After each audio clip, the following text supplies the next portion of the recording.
बारिश का मौसम है और उत्तर प्रदेश में मॉनसून का ऑफर है। उत्तर प्रदेश की राजनीति में इस समय हलचल तेज है।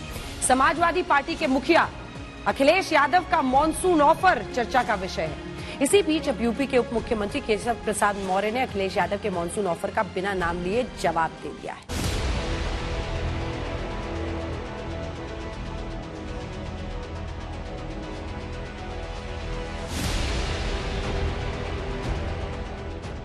उत्तर प्रदेश के डिप्टी सीएम केशव प्रसाद मौर्य ने एक्स पर पोस्ट कर लिखा, मॉनसून ऑफर को 2027 में 47 पर जनता और कार्यकर्ता फिर समेटेंगे। एक डूबता जहाज और समाप्त होने वाला दल जिसका वर्तमान और भविष्य खतरे में है, वो मुंगेरी लाल के हसीन सपने देख सकता है, परंतु पूर्ण नहीं हो सकता। 2027 में 2017 दोहराएंगे, फिर कमल की सरकार बनाएंगे। अखिलेश ने चाल चली तो केशव प्रसाद मौर्य ने उसका जवाब दे दिया और सारे किंतु परंतु पर विराम भी लगा दिया। लेकिन यूपी की सियासी फिजा में जो हलचल चल रही है, उसको देखकर अखिलेश ने क्या उम्मीदें लगाई थी और क्यों लगाई थी, आपको बताते हैं। सपनों की सल्तनत का सपना साकार होगा तो वो गलतफहमी है। और भ्रष्ट सरकार को ना कोई वोट देना चाहता है, ना कोई भ्रष्ट सरकार के साथ रहना चाहता है। अखिलेश जी चाहते हैं कि प्रदेश के ऊपर से सांप्रदायिक शक्तियां खत्म होनी चाहिए, सबके साथ इंसाफ मिले और सबको बराबर के मौके मिले। अभी पार्टी अभी कहे तभी अखिलेश जी की पूरी पार्टी टूट जाएगी। उत्तर प्रदेश में संगठन बनाम सरकार की सियासी लड़ाई के बीच समाजवादी पार्टी के प्रमुख अखिलेश यादव की सीधी एंट्री हो गई। महज 6 शब्दों की स्क्रिप्ट से अखिलेश यादव ने उत्तर प्रदेश की बीजेपी सरकार को लेकर सस्पेंस बढ़ा दिया। यूपी को लेकर अखिलेश यादव ने सोशल मीडिया प्लेटफॉर्म एक्स पर लिखा, मॉनसून ऑफर 100 लाओ सरकार बनाओ। बिना किसी का नाम लिए अखिलेश यादव ने खुला ऑफर दे दिया। अखिलेश बीजेपी में बगावत की उम्मीद लगा रहे हैं। अगर 100 विधायक टूटते हैं तो उनकी पार्टी बागी गुट को अपना समर्थन देगी। अब सवाल यही है कि अखिलेश यादव के मॉनसून ऑफर के पीछे का खेल क्या है। क्या डिप्टी सीएम केशव प्रसाद मौर्य को अखिलेश यादव ने ऑफर दिया है? क्या बीजेपी में मची कलह का फायदा उठाकर सरकार गिराना चाहते हैं अखिलेश? क्या बीजेपी में खींची तलवार को हथियार बनाकर अखिलेश यूपी की सियासी फिजा को गर्म रखना चाहते हैं? हाल ही में जो सरकार फैसले ले रही है, ये सरकार जो आपस में लड़ रही है, भारतीय जनता पार्टी के लोग आपस में लड़ करके और कुर्सी की लड़ाई में पूरा एडमिनिस्ट्रेशन खत्म कर दिया है। जहां इन्हीं के विधायक, इन्हीं के लोग आरोप लगा रहे हैं कि भ्रष्टाचार चल रहा है। अखिलेश यादव के ऑफर के बाद एक बीजेपी नेताओं के बयान योगी सरकार के लिए सवालिया निशान खड़े करते रहे। कोई आदमी मिलने आया है तो मैं उससे मिला, वो मेरा विरोधी टाइप था, मेरा अपना नहीं था। तो उसने मुझे बताया कि उसके पास कुछ लोग गए और चंदा मांग रहे थे कि उनको यहाँ से निपटाना है, उनकी हत्या करानी है और तुम पैसा दो, तुम भी इसमें सहयोग करो, क्योंकि चुनाव फिर दूसरा, जब तक वो जीवित हैं चुनाव कोई जीतेगा नहीं वहाँ से, जो उन लोगों का कहना है। तो मैंने कहा कोई बात नहीं, मैं इसकी जानकारी जिले के कप्तान को और मुख्यमंत्री जी को दे दूंगा।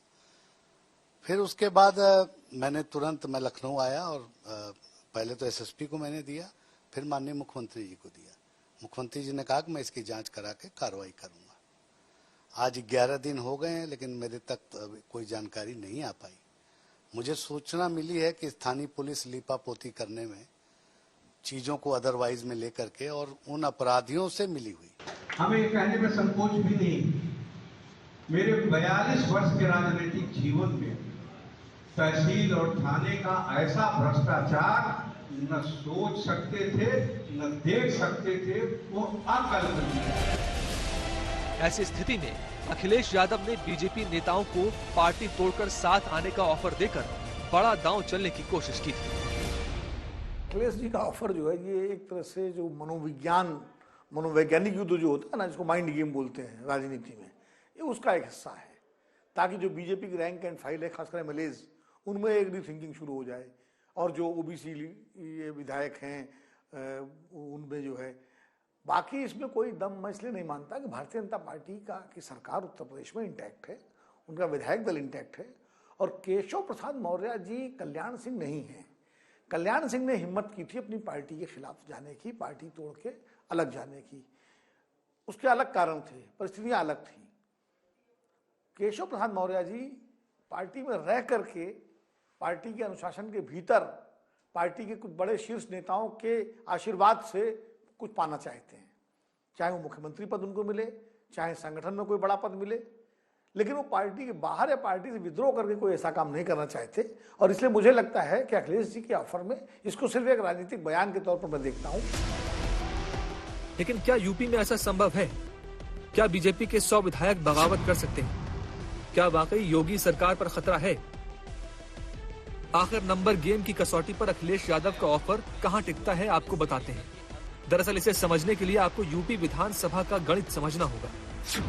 फिलहाल उत्तर प्रदेश की कुल 403 सीटों में 393 विधायक हैं, 10 सीटें खाली हैं, जहां उपचुनाव होने हैं।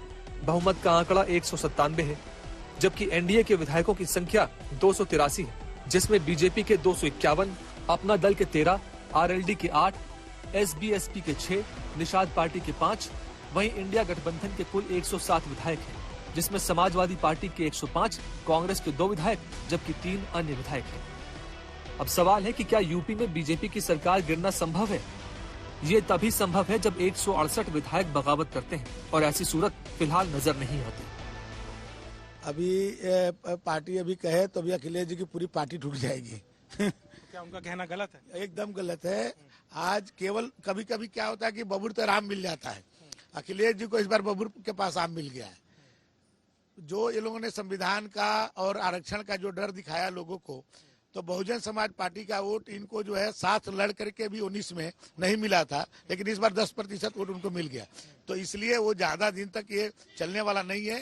ये झूठ के उस पर बहुत लंबे समय तक राजनीति नहीं हो सकती। बेहतर नहीं अगर होता हम लोगों का काम, तो आज जनता दोबारा फिर योगी को क्यों मुख्यमंत्री बना? तो सब बेहतर है।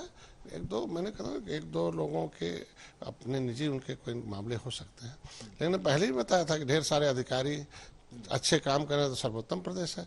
लेकिन 1-2 कुछ अधिकारी ऐसे भी हैं कि अंदर से पिछली सरकारों से प्रेरित हैं, वो अपने हिसाब से काम करते रहते हैं। नहीं होते तो आज के दिन वैसा काम करते हैं जो वोटर नाराज हो जाए। गांव में एक पुरानी कहावत है कि बिल्ली के भाग से छीका टूट जाता है, लेकिन अब बिलौटे भी इस इंतजार में है कि छीका टूटेगा, लेकिन जिस छीके की डोर राम नाम की हो, वो छीका कभी नहीं टूटेगा। देखिए, अखिलेश जी चाहते हैं कि प्रदेश के ऊपर से सांप्रदायिक शक्तियां खत्म होनी चाहिए और सबके साथ इंसाफ मिले और सबको बराबर के मौके मिले।